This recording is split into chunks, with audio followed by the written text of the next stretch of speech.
किस्से कहानियाँ।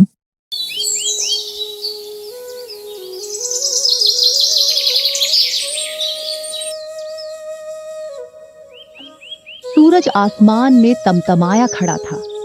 जमीन पर पैर रखना भी जैसे आग पर चलने जैसा हो गया था। हवा नहीं थी, बस एक खामोशी जो गरीबों के घरों में पसीने की बूंद से भरी हुई थी। गांव के उत्तर छोर पर एक पुरानी झोपड़ी थी।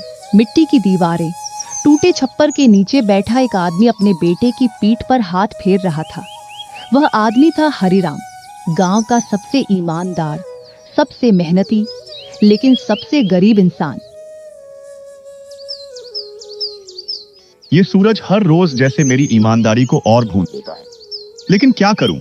माँ के संस्कार यही थे, जो भी मिले मेहनत से मिले, सच्चाई से मिले। तभी पानी का बोतल लेकर उसकी पत्नी आती है। थोड़ा पानी पी लो, आपका चेहरा तो लाल पड़ गया है।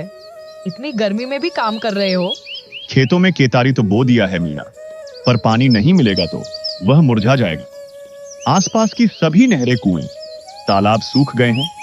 अब खेतों में पानी कहां से दूं, कुछ समझ में नहीं आ रहा है। आप क्यों नहीं बगल के खेत में कुआं खोद लेते हो? अभी तो अप्रैल का महीना ही चल रहा है। मई जून में तो गांव के बचे खुचे नहरें भी सूख जाएंगे। तब क्या करोगे? उससे पहले ही कुआं की खुदाई कर लो। तुम सही कह रही हो मीना, मैं कल से ही कुआं की खुदाई में लग जाता हूँ। उसी गांव में हरिराम का छोटा भाई रहता था, जो दूसरों से बेईमानी करके अपना महल जैसा घर खड़ा कर रखा था। जितना वह बेईमान था, उतना ही दिल का वह कठोर भी था। देख रमेश, गांव में सबसे बड़ा दूध का ठेका मैंने ले लिया, और वो भी मिलावट वाले पाउडर से दूध बनाकर। कोई पकड़ नहीं सकता मुझे। पैसे कमाने का असली तरीका यही है, दिमाग और चालाकी। पर भाई, तेरा बड़ा भाई तो आज भी खेतों में खट रहा है। क्या कभी उसे अपनी तरह नहीं बनाया तूने? वो बड़े भैया हैं, राम जैसा सीधा। कहता है हराम का पैसा घर नहीं टिकता, पर देख मेरा घर तो महल बन गया। आपने कभी अपने भाई से मदद क्यों नहीं मांगी? इतना पैसा है उसके पास। मदद वो नहीं होती जो रिश्तों की लाज उतार दे। और वैसे भी मैं अपने बच्चों को सिखाना चाहता हूँ कि पसीने की कमाई में जो मिठास है, वो झूठ के पैसे में नहीं। बाहर तापमान अब भी कम नहीं हुआ, लेकिन हरिराम के माथे का पसीना जैसे उसकी सच्चाई का गहना बन चुका है। वह अपनी खेतों की तरफ अपनी फसल को देखने जा रहा था। तभी उसका छोटा भाई विक्रम उसे रास्ता में मिलता है। भैया, तो मान जा, ये जमाना ईमानदारी का नहीं रहा। मेरे पास गाड़ी है, बंगला है, पैसे की बारिश है, और तू फटे कपड़े, सूखी थाली, तपती दोपहरी। तेरे पास सब कुछ है विक्रम, बस एक चीज नहीं है, चैन। तू अपने बच्चों को क्या सिखा रहा है कि झूठ बोलो, मिलावट करो और अमीर बनो? देख लेना, पैसा मिट्टी जैसा है, जब तक ऊपर है तब तक सिर ऊंचा, जब गिरा तो कीचड़ बना देगा। अगली सुबह हरिराम अकेला खेत के बीचों बीच एक फावड़ा लेकर कुएं की खुदाई में जुट जाता है। हर चोट के साथ मिट्टी उड़ती है और उसके माथे पर पसीने की धार तेज होती जा रही है। वह मन ही मन बोलता है, अगर इस साल भी बारिश कम हुई तो फसल बर्बाद हो जाएगी। कुआं खुदाऊंगा, चाहे जान चली जाए, पर बच्चे भूखे नहीं सोएंगे। दोपहर का समय, पास ही से एक चरवाहा गुजरता है, जो हरिराम की हालत देखता है। हरिराम भैया, ये क्या कर रहे हो? सूरज सिर पर है और आप अकेले खुदाई कर रहे हो। कम से कम कुछ खा पी लो। समय नहीं है भाई, हर मिनट कीमती है। अगर ये कुआं अगले महीने तक न बना तो खेत मर जाएगा, और साथ में हम भी। चरवाहा सिर हिलाकर चला जाता है। कुछ देर बाद हरिराम की चाल लड़खड़ाने लगती है।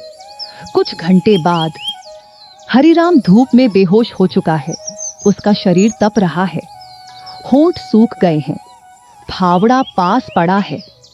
मीना खेत के पास आती है, हाथ में पानी का बोतल लेकर। हरिराम जी, ओ हरिराम जी, हरिराम जी, आँख खोलिए, देखिए मैं आई हूँ। आपने वादा किया था सोनू को पढ़ाना है ना, उठिए ना। हरिराम की सांसें बहुत धीमी हो गई हैं। वह एक बार आंख खोलता है। मीना, कुआं बनाना है, सोनू भूखा ना रहे। कुछ नहीं चाहिए हमें, बस आप चाहिए, घर चलिए, मैं सब संभाल लूंगी। हरिराम की आंखें बंद हो जाती हैं, उसकी सांसें थम जाती हैं। मीना की चीख आसमान में गूंज जाती है। हरिराम की चिता की राख अभी ठंडी भी नहीं हुई थी और मीना की आंखों से आंसू थमने का नाम ही नहीं ले रहे थे। वो एक कोने में बैठी थी।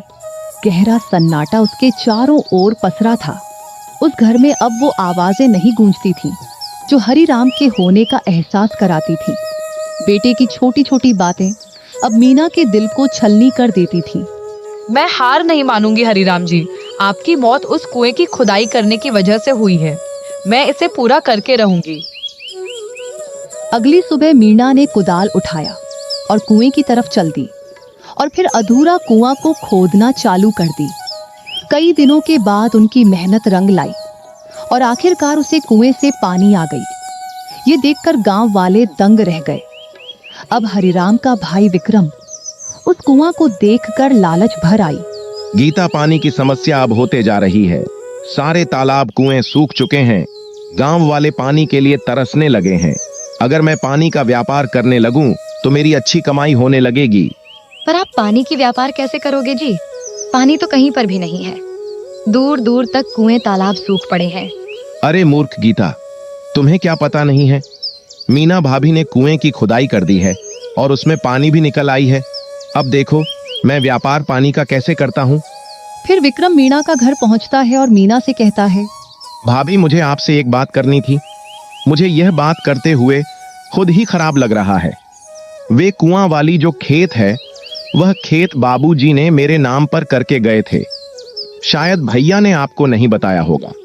विक्रम जी, अगर वह जमीन आपकी थी तो बंटवारे में आपने वह जमीन क्यों नहीं लिया? और भैया ने तो इस जमीन के बारे में मुझे कुछ बताया भी नहीं। मुझे भरोसा नहीं है कि वह जमीन आपका है। देखिए मीना भाभी, भैया की गरीबी की स्थिति को देखकर मैंने वह जमीन भैया को रखने को दिया था, पर अब वह जमीन मुझे लेना पड़ेगा। अगर आपको भरोसा नहीं है तो मैं कागज अपने साथ लेकर आया हूँ, देख लीजिए। मैं तो इतना पढ़ी लिखी नहीं हूँ, पर मैं यह कागज आज रख लेती हूँ और कल सुबह ही मैं मुखिया जी के पास जाऊंगी और इस कागज को दिखाऊंगी। ठीक है मीना भाभी, जैसी आपकी इच्छा। ऐसा कहकर विक्रम वहां से चला जाता है और अगली सुबह होते ही मीना कागज को लेकर मुखिया जी के पास जाती है। पर वह इस बात से बिल्कुल अनजान थी कि मुखिया जी भी विक्रम से पैसा लिए हुए थे। मुखिया जी, यह कागज देखकर बताइए कि इस कागज पर क्या लिखा है। मीना, इस कागज पर यह लिखा है कि जिस खेत में तुमने कुएं की खुदाई की है वह खेत विक्रम का है। फिर मीना बड़ी उदास मन से वह कागज लेकर घर आ जाती है और आंखों में आंसू भरे अपनी मेहनत वाले कुएं विक्रम के हवाले कर देती है। और उधर विक्रम खुशी खुशी वह पेपर लेकर घर आ जाता है। अब देखो गीता, मैं पानी का व्यापार कैसे करता हूँ। गांव वाले बूंद बूंद पानी के लिए तरस रहे हैं। मेरे जैसे को कहते हैं दिमाग वाला। दिमाग वाला नहीं कहते हैं, इसे कहते हैं बेईमान वाला। ज्यादा अपने आप को होशियार मत समझो।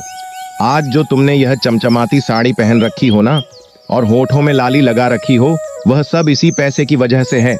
फिर विक्रम अपने नौकरों से कहकर गांव में यह बात फैला देता है कि सुनो गांव वालों, आप लोग की पानी की समस्या विक्रम भैया ने खत्म कर दी है। अब पानी जिनको भी चाहिए वह विक्रम भैया के कुएं से ले जा सकते हैं।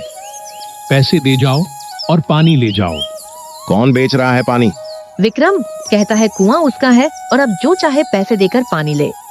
अरे ये तो वही कुआं है ना जो मीना ने खोदी थी। हाँ भाई, उसी का है। उस बेचारी ने तो महीने भर तक अकेले खटखट करके गड्ढा खोदा था। जब उसका पति मरा था तब मीना ने हिम्मत नहीं हारी, खुद मिट्टी ढोई, खुद पत्थर हटाए और तब जाकर पानी निकला। अब ये विक्रम कैसे मालिक बन गया?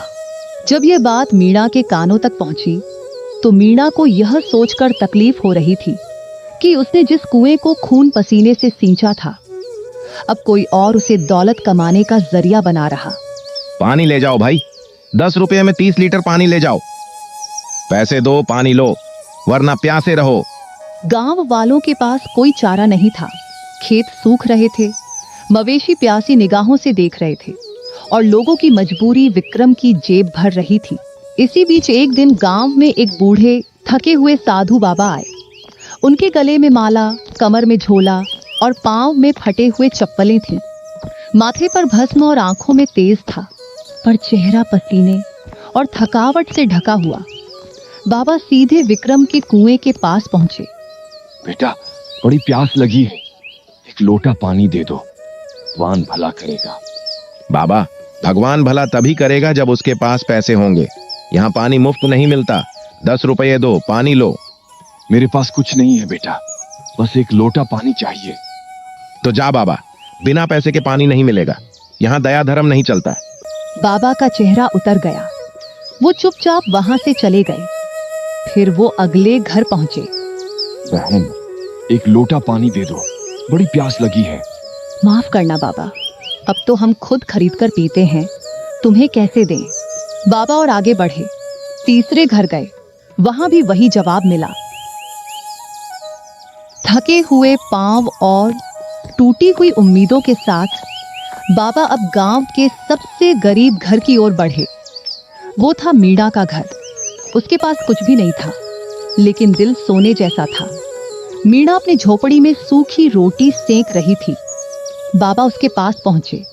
बेटी, एक लोटा पानी मिलेगा क्या? बहुत प्यासा हूँ। मीणा ने बिना एक शब्द बोले अपनी टूटी बाल्टी उठाई और घर के कोने में रखे घड़े से आखिरी पानी लाकर बाबा के सामने रख दिया।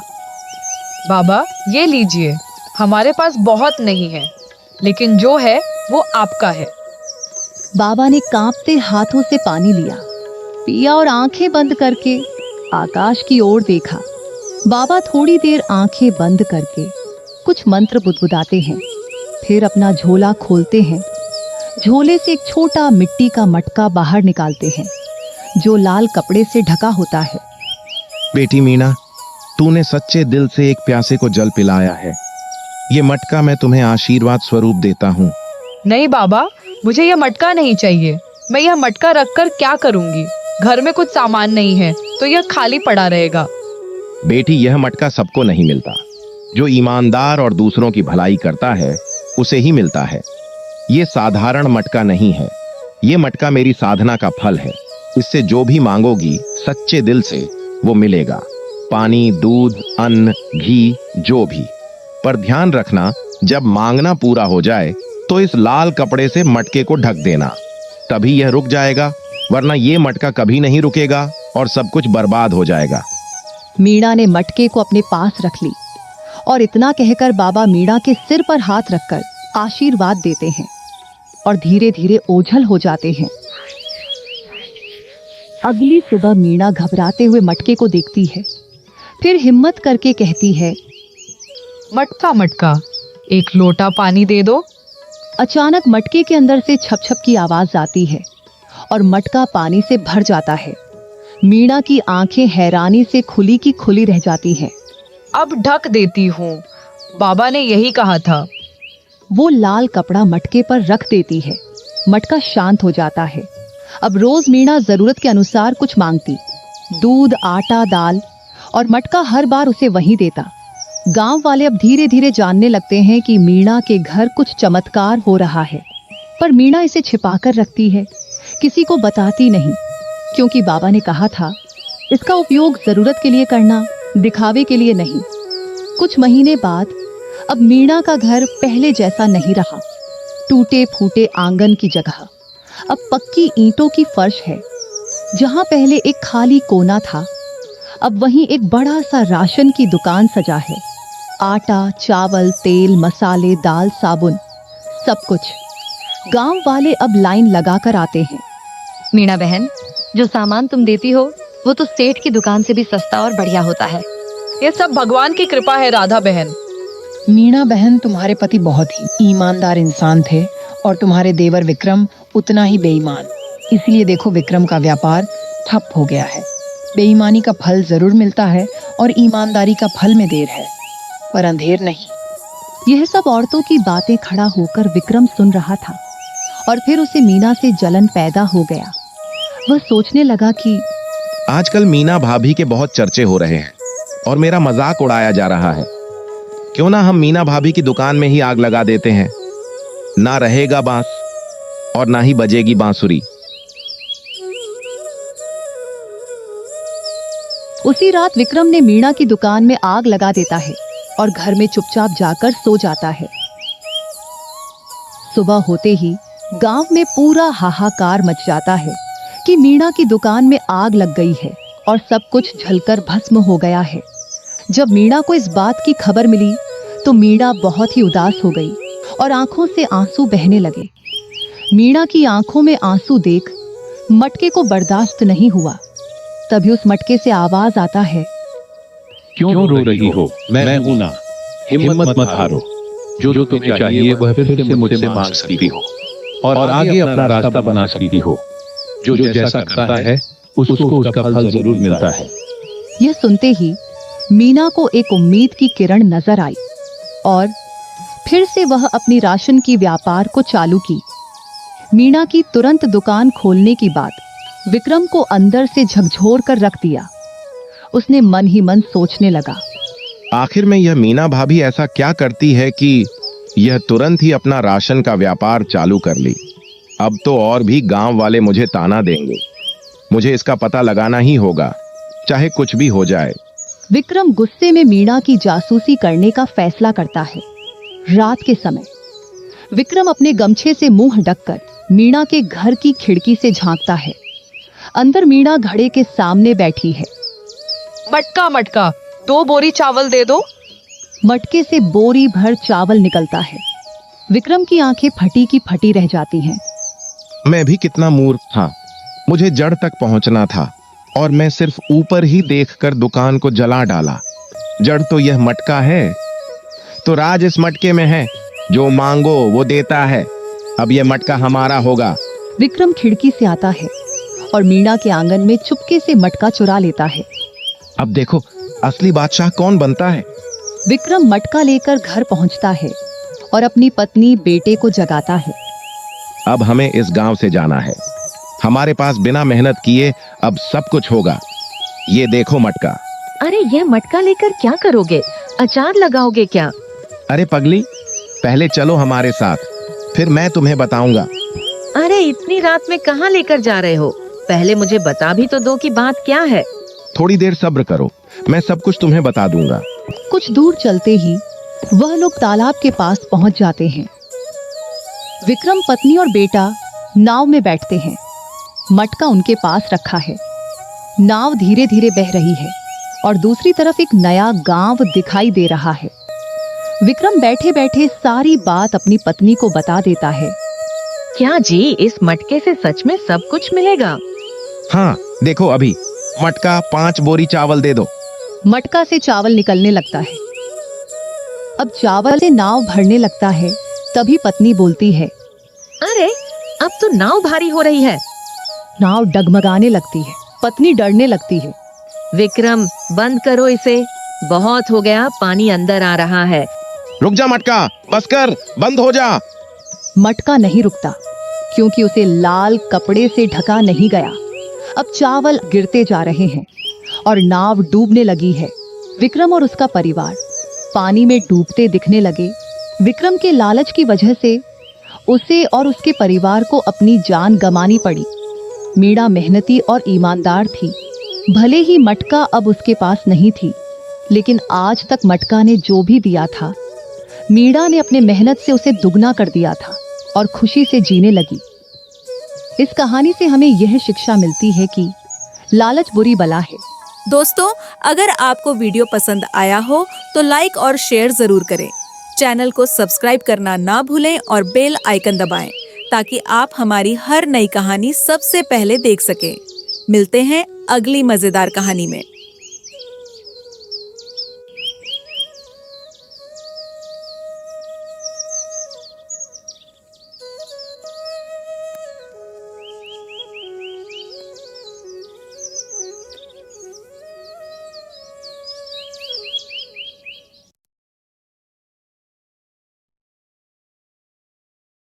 किस्से कहानियाँ।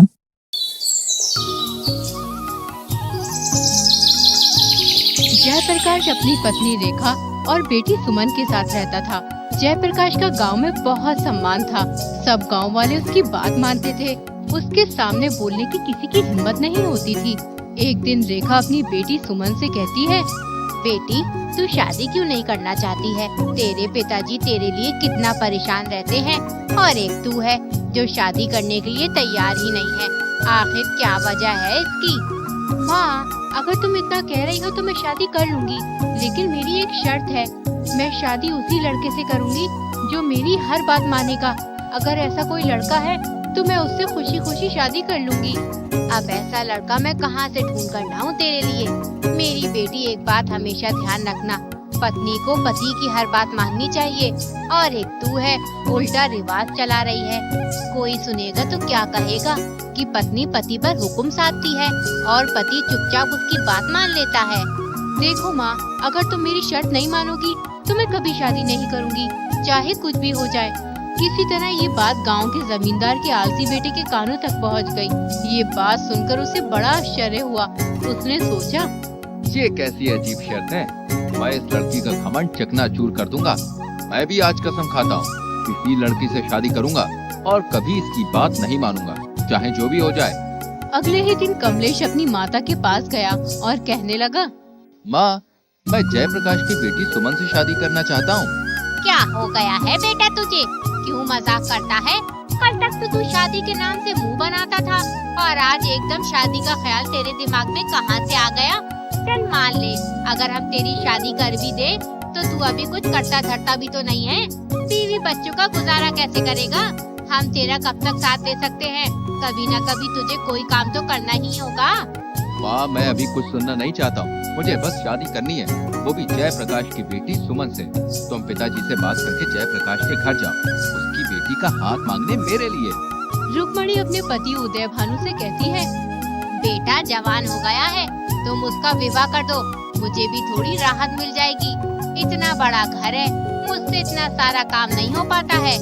अरे भाग्यवान, तुम ये क्या कह रही हो? कमलेश तो कुछ करता धरता भी नहीं है, सारा दिन घर में यूं ही पड़ा रहता है। मैंने उससे कितनी बार कहा है कि खेतों पर जाओ, काम करो, मजदूरों के साथ मिलकर थोड़ी मेहनत कर लिया करो, लेकिन वो है कि सुनता ही नहीं। हमारे पास इतनी सारी जमीन है, अगर वो खेती का काम नहीं सीखेगा तो फिर जमीन पर खेती कैसे करेगा? अगर वो चाहता है कि उससे मेहनत नहीं होगी तो मेहनत मत कर, लेकिन खेतों पर जाकर मजदूरों को ही देख लिया करे।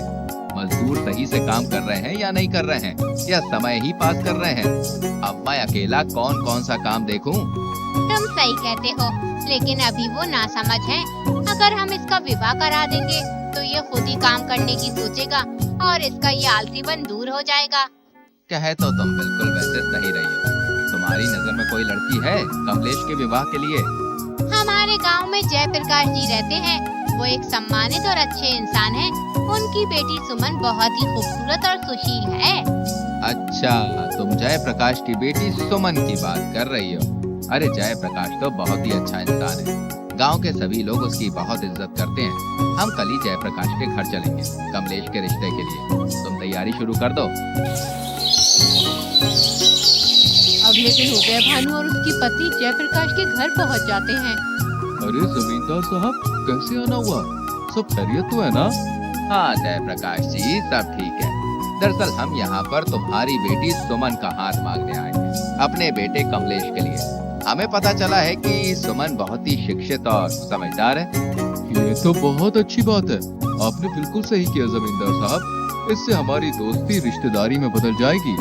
कुछ ही दिनों में सुमन और कमलेश का विवाह हो जाता है।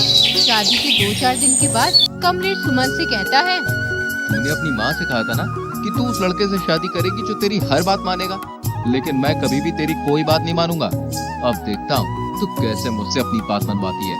कमलेश सुमन को बुरा भला कहने लगा, यहाँ तक कि मारपीट पर भी उतर आया। मैं आपकी पत्नी हूँ और आपसे ये आशा करती हूँ कि आप मुझे पूरा सम्मान दें। हमारे रिश्ते की मजबूती और खुशहाली के लिए बहुत जरूरी है कि आप मेरे प्रति आदर और समझदारी का रवैया अपनाएं। ये न केवल हमारे रिश्ते को बेहतर बनाएगा, बल्कि हमें एक मजबूत और खुशहाल जोड़ी भी बनाएगा। फिर भी अगर आप मेरे साथ मारपीट करना ही चाहते हैं, तो मैं आपको ये अधिकार तब दूंगी जब आप खुद मेहनत करके पैसे कमा कर लाओगे। अभी तो आप अपने पिता के धन पर ऐश कर रहे हो। तुम्हें क्या लगता है मैं पैसे नहीं कमा सकता? तो फिर ठीक है, अब मैं तब तक घर में नहीं घुसूंगा जब तक मैं खूब सारा धन न कमा लाऊं। कमलेश अपनी पत्नी से ये बात गुस्से में कह तो देता है, लेकिन बाद में वो सोचने लगता है, अरे मैंने तो अपनी जिंदगी में कोई काम ही नहीं किया, ऐसे में मुझे क्या काम मिल सकता है जिसे मैं कर सकता हूँ? एक काम करता हूँ, सुरेश से मालूम करता हूँ, उसने बहुत सी जगह पे काम किया, वो मुझे कोई ना कोई काम के बारे में जरूर बता देगा।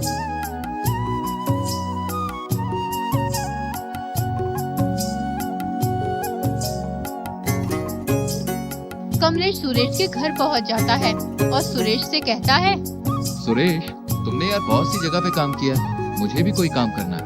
तुम्हारी नजर में कोई काम हो मेरे लिए तो मुझे बताओ। अरे कमलेश, कैसी बात कर रहा है यार, तू इतने बड़े जमींदार का बेटा है, तुझे क्या जरूरत है काम वाम करने की? अरे काम करने की जरूरत तो हम जैसे गरीब लोगों को है भाई। दरअसल सुरेश, मैंने किसी से शर्त लगाई है, उसका मानना है कि मैं खुद मेहनत से पैसे नहीं कमा सकता हूँ, इसलिए मैंने भी उससे कह दिया कि मैं तुझे पैसे कमा के दिखाऊं। देखो भाई, हम तो मेहनत मजदूरी का काम करते हैं और मेहनत मजदूरी तुमने कभी की नहीं है, इसलिए तुमसे हो नहीं पाएगा। तुम कोई और काम देख लो जिसमें मेहनत कम हो और पैसे ज्यादा मिल जाए। इतना कहकर रमेश चला जाता है। कमलेश को रमेश की बात पर बहुत गुस्सा आता है, लेकिन वो कर भी क्या सकता था, इसलिए चुप रहता है।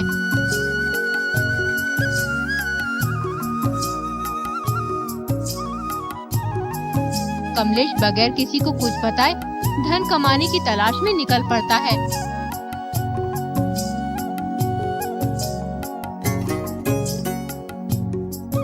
वो अपने गांव से करीब 20 किलोमीटर दूर एक अमीर सेठ के पास जाता है। उस सेठ का बहुत बड़ा गोदाम होता है। सेठ जी, मैं पास वाले गांव से आया हूँ आपके पास काम की तलाश में। अगर आप मुझे कोई काम दे देंगे तो आपकी बड़ी कृपा होगी। नंदपुर में मेरा बहुत ही अच्छा मित्र रहता है, उसका नाम उदय भानु जमींदार है, क्या तुम उसको जानते हो? जब कमलेश उदय भानु यानी अपने पिता का नाम सुनता है तो वो घबरा जाता है और सोचने लगता है, कहीं पिताजी को मालूम ना हो जाए कि मैं दूसरे के यहाँ मजदूरी करने आया हूँ। अब मैं क्या करूँ? अगर घर वापस गया तो सुमन से किया हुआ वादा कैसे पूरा होगा? अरे जो होगा देखा जाएगा। अगर पिताजी को मालूम भी हो गया तो मैं उन्हें सब सच सच बता दूंगा। अरे भाई, किस सोच में डूब गए उदय भानु का नाम सुनकर? नहीं सेठ जी, किसी सोच में डूबा नहीं हूँ।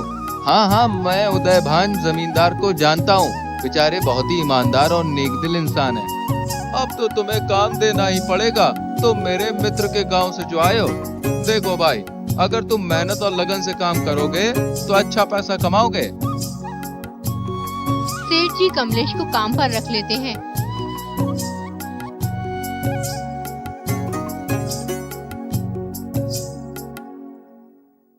जब कमलेश के पास अच्छा खासा धन इकट्ठा हो जाता है तो वो अपने घर जाने की सोचने लगता है। फिर वो सेठ जी से कहता है, सेठ जी, मैं सोच रहा था कि एक बार गांव जाकर बीवी बच्चों से मिलाता हूँ।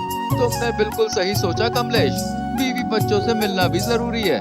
तुम कल अपने गांव निकल जाना और बीवी बच्चों से मिलकर जल्दी वापस आना।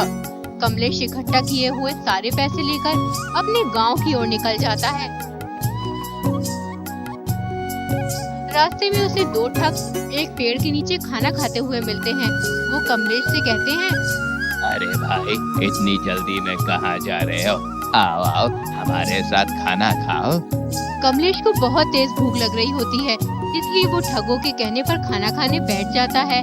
फिर एक ठग कमलेश से बोलता है, लगता है आप शहर से धन कमा कर लाए हो। हम दोनों भी शहर जा रहे हैं धन कमाने की तलाश में। सुनो, तुम्हें पता है इस रास्ते पर बहुत सारे लुटेरे और ठग रहते हैं, तुम अपना धन सावधान होकर ले जाना। लेकिन मैंने तो सुना था कि ये रास्ता सुरक्षित है, इस रास्ते पर लुटेरे नहीं मिलते। अरे भाई, अब तो हर जगह लुटेरे और ठग मिल जाते हैं। अगर तुम अपने पैसे छुपा कर नहीं ले गए तो तुम्हारे लिए मुसीबत हो जाएगी। सुनो, हम भले और ईमानदार आदमी हैं, बिल्कुल तुम्हारी तरह। हम दोनों तुम्हारे धन की सुरक्षा कर सकते हैं अगर तुम चाहो तो। बाकी देखो भाई, आगे तुम्हारी मर्जी है। ये तुम क्या कह रहे हो? मुझे तो कुछ भी समझ में नहीं आ रहा। मैं तुम्हें अपना धन क्यों दूं? मैं तो सही से तुम्हें जानता भी नहीं हूँ। अरे भाई, इसमें नाराज होने की क्या बात है? तुम्हारा धन है, दो या मत दो, हम तो बस तुम्हें आगाह कर रहे थे ठगों से। कमलेश सोचता है, देखने में तो ये दोनों ईमानदार लगते हैं। अगर इन्हें मेरा धन लेना ही होता तो ये मुझसे जबरदस्ती छीन भी सकते थे, लेकिन इन्होंने ऐसा कुछ नहीं किया। मुझे इनकी बात मान लेनी चाहिए। देखो भैया, मैं तुम्हें अपना धन तो नहीं दे सकता। हाँ, एक काम कर सकता हूँ, अगर तुम मेरे साथ मेरे गांव तक चलोगे तो मैं तुम्हें थोड़े बहुत पैसे दे दूंगा। इस तरह मेरे धन की सुरक्षा भी हो जाएगी और तुम दोनों की कमाई भी हो जाएगी। ठीक है, हम कुछ देर बाद चलेंगे, तब तक थोड़ा आराम कर लेते हैं। तीनों पेड़ के नीचे बैठकर आराम करने लगते हैं। कुछ ही देर में कमलेश को नींद आ जाती है। दोनों ठग कमलेश का सारा धन चुरा कर ले जाते हैं। जब कमलेश की आंख खुलती है तो उसे वो दोनों ठग कहीं भी दिखाई नहीं देते।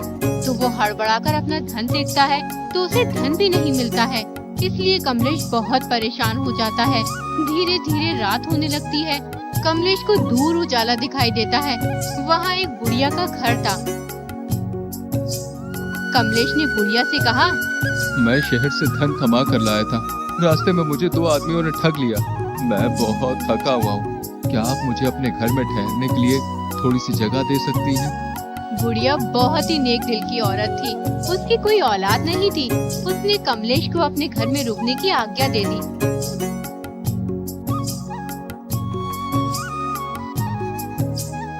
बुढ़िया एक छोटी सी चाय की दुकान चलाती थी, जिससे वो अपना गुजर बसर करती थी। कमलेश ने बुढ़िया की चाय की दुकान पर काम करना शुरू कर दिया। कुछ ही दिनों में बुढ़िया की चाय की दुकान काफी बड़ी हो गई। इससे खुश होकर उसने कमलेश को बहुत सारे पैसे दिए। बुढ़िया से पैसे लेकर कमलेश सोचने लगा, अब मेरे पास खूब पैसे हो गए और घर से निकले हुए भी बहुत दिन हो गए। अब मुझे घर चलना चाहिए। इस बार बहुत ही सावधानी से जाऊंगा और उसके बाद सुमन पर रौब दिखाऊंगा। कमलेश ने बुढ़िया से घर जाने की इजाजत मांगी और फिर अपने घर की ओर चल दिया। घर पहुंचकर कमलेश ने सारा धन जो कमाया था सुमन को दे दिया और फिर बोला, तुमने कहा था ना, जब मैं अपनी मेहनत से धन कमा के लाऊंगा तभी तुम्हारे साथ मारपीट कर सकता हूँ। अब पिटने के लिए तैयार हो जाओ। देखो, मैं तुम्हारे साथ मारपीट करना नहीं चाहता, लेकिन मुझे तुम्हारा घमंड तोड़ना है, इसलिए मुझे तुम्हारे साथ मारपीट करनी होगी। स्त्री को पीटना बहुत बड़ा पाप है। मैं तुम्हारी जीवन साथी हूँ। हम दोनों ने एक दूसरे के साथ जीवन बिताने की कसम खाई है। मैं तुम्हारा हर मुश्किल समय में साथ दूंगी। अगर फिर भी तुम मुझे पीटना ही चाहते हो तो घर के अंदर मारपीट करने का कोई फायदा नहीं है, क्योंकि किसी को पता भी नहीं चल पाएगा कि कमलेश ने अपनी पत्नी को पीटा है। गांव वालों को भी पता तो होना चाहिए कि तुम इतना सारा धन कमा कर लाए हो, इसलिए अपनी पत्नी को पीटना चाहते हो।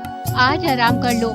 तुम बहुत दूर से चलकर आए हो ना, कल सुबह सारे गांव वालों को बुलाकर मुझे उनके सामने पीटना।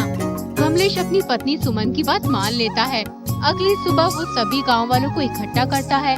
जैसे ही कमलेश अपनी पत्नी को पीटने के लिए आगे बढ़ता है, उतने में ही कमलेश के पिता उदय भानु जमींदार वहाँ आ जाते हैं। बदतमीज नालायक, ये क्या कर रहा है? एक स्त्री पर हाथ उठा रहा है। क्या तूने इससे शादी से पीटने के लिए की? जानता भी है, जिस दिन से तू गया है उस दिन से एक दिन भी ये चैन से नहीं सोई है। हर वक्त तेरी याद में रोती रहती है, और एक तू है जो इस मासूम को पीटने के लिए तैयार है। भीड़ के सामने कमलेश शर्मिंदा हो जाता है। उसके दिल से सुमन के लिए नफरत मिट गई थी। उसे अपनी गलती का एहसास हो गया था। वो सुमन से माफी मांगने लगता है। उसके बाद कमलेश ने कभी सुमन से कुछ नहीं कहा और उसकी हर बात मानने लगा। दोस्तों, अगर आपको वीडियो पसंद आया हो तो लाइक और शेयर जरूर करें। चैनल को सब्सक्राइब करना ना भूलें और बेल आइकन दबाएं, ताकि आप हमारी हर नई कहानी सबसे पहले देख सकें। मिलते हैं अगली मजेदार कहानी में।